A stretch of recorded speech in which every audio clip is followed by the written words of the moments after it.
সেদিন আমাদের ইনভিটেশন ছিল পয়লা পার্বণে, তাই জন্য আমরা ঝটপট গিয়ে আমাদের পাস কালেক্ট করে চলে গিয়েছিলাম সল্টলেক করুণাময়ী বইমেলা গ্রাউন্ড, যেইখানে পয়লা পার্বণ উৎসব হচ্ছে 12 এপ্রিল থেকে 15 এপ্রিল।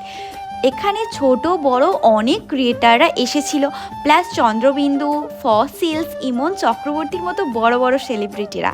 আর তারপর আমরা কি ফুড কুপনটা কালেক্ট করেই ফুড নিয়ে আমরা তো খেতেই বসে পড়েছিলাম, কারণ পেট পুজো আগে।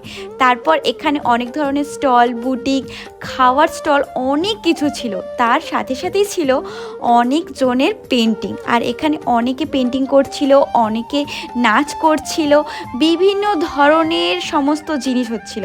আর এখানে কি আমার বান্ধবী ললিতা হারিয়েই ফেলেছিলাম।